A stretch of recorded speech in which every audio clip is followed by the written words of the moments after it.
The Beast Calvin Abueva mapupunta nga ba sa Ginebra? At Converge scoring machine Shawnee Winston, kursyonada nga ba ng barangay? Ayan nga ang pag-uusapan natin ngayon mga Cubs. Pero bago yan, please subscribe na mga Cubs sa ating Ginebra dedicated channel at i-hit ang notification bell para updated kayo kapag may bago tayong mga videos tungkol sa ating paboritong team. Kaya naman simulan na natin mga Cubs, no? Dito nga tayo magsimula sa mga trade rumors na kumakalat ngayon tungkol sa posibilidad na makuha umano ng Ginebra si Calvin Abueva mga Cubs, na ilang buwan na nga rin namang pinag-uusapan ng mga PBA fans at basketball aficionados. Simula pa nung matrade ang dating Magnolia Hotshots forward sa Northport, Batang Perlong Mayo sa nagdaang PBA Philippine Cup kapalit ni Will Navarro. Ngunit agad nga itong pinabulaanan ni Coach Tay mga Cubs, no? At sinabi na wala daw sa isip nilang kunin ang 6'1" dynamic forward kahit pa noon ay pinili niya itong mapasama sa original Giras pool para sa Asian Games noong 2023. Ito nga ay dahil napabilib si Coach Tengcon sa transition game at dominance ng mama na ito sa court sa kabila ng pagiging undersized forward nito sa liga. Sa kabila nga nito, sinasabi nga ng karamihan mga Cubs noon na napakalaki ng chance na makuha ito ng Ginebra ngayon more than ever. Ito nga ay dahil di naman lingid sa kalaman ng lahat na malapit ang Gene King sa mga Batang Pierre.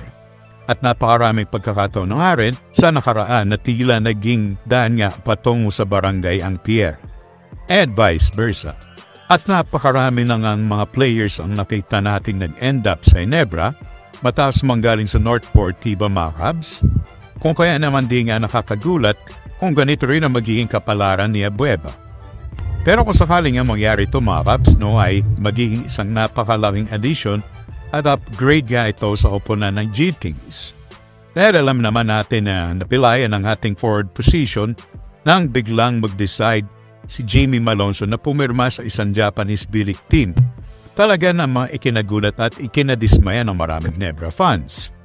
Samantala, kung makakuha nga ng barangay itong si Calvin, ay magpuprovide nga ito ng nag-uumapaw na energy, hustle at toughness on both ends of the floor mga Cubs, no? Mga bagay na tila nagkukulang nga ang Ginebra ngayon. Yes, andyan si Scotty pero di nga sasapat ito kung siya lamang ang magpapakita ng aggressiveness sa team sa bawat laro. Kaya naman imagine if you have two players like Scotty and Calvin. Diba? Makakagana panoorin ang mga ito dahil todo bigay sa laro at boost lahat. At di takot may pagpalitan ng mukha.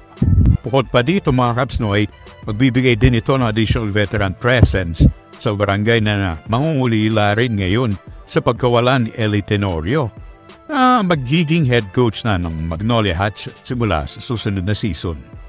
Well, napakatagal na nga rin ang trade idea at clamor na ito ng mga Ginebra fans mga Cubs, no, na gustong makita maglaro si Abueva sa Ginebra. Noon pa man kahit nasa Alaska pa lamang ito, at very vocal nga rin itong si Abueva na gusto niya maglaro para sa crowd favorite team dahil ito nga ang kanyang paboritong kupunan nung bata pa siya. Kaya naman kung magaganap ang blockbuster trade na ito, ay magbibigay katuparan din ito sa childhood dream ni The Beast na makapagsuot ng barangay Ginebra uniform. Samantala, isa pa nga sa mga naliling ngayon sa Ginebra mga Cubs ay si Shawnee Winston na Converge. Ito nga ay dahil sa kasalukuyan ay di pa nga rin ito pumipirma ng contract extension sa kanyang mother team. Ayon nga sa mga reports, ay ongoing naman daw ang negotiation ng dalawang panig at willing naman daw ang Fiber Xers na bigyan ng max contract ang 6'4" guard. Ngunit may mga dagdag terms nga daw di umano na hinihingi ang kampo ni Shawnee. Bukod pa rito, posible nga daw i-explore ng kampo ni Winston ang ibang options tulad ng paglalaro abroad kung hindi sila magkakasundo na Converge. This led many to believe na maaaring i-consider din ni Shawnee na maglaro para sa ibang PBA teams kung mananatili ito sa bansa upang makaiwas sa 3-year ban na ipapataw na ngayon ng PBA sa mga players na maglalaro sa mga overseas league tulad ng KBL at Japan B-League. At isang nga sa mga logical options mga Cubs, no, ayon sa mga rumors ay itong Barangay Ginebra dahil unang-una wala namang player na hindi gugustuhin maglaro sa crowd favorite team. Additionally, ito nga ay under ng SMC umbrella Alam naman natin galante sa mga players nito.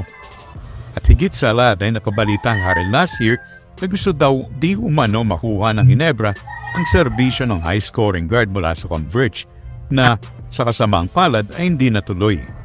Kaya naman kung sakali mangyayari nga ang trade na ito this time ay magkakaroon nga ng isang bucket getter at mid-range specialist ang Barangay. Isang bagay na nawala nga sa kanila nang i-trade nila si Stanley Pringle last year sa Therapy Majid. Kasama si Christian Stan Hardinger, kapalit na Isaac Go, Staten Holt at pick swap upang makuha si RJ Abarientos. Pero bukod dito mga Cubs si Winston ay may tuturing din na two-way player na kayang umupensa at dumipensa, kaya naman bagay na bagay ito sa sistema ni Coach Tim. Kayo mga Cubs, sino sa tingin nyo between Calvin Abreva at Shawnee Winston ang mapupunta sa Ginebra? Sino rin sa kanilang mas gusto nyo makuha ng ating team? O posibleng pareho sila? Comment down at ipipicture at shoutout natin yan next video. Enjoy this video, please like, comment and subscribe mga Cubs for more Ginebra content.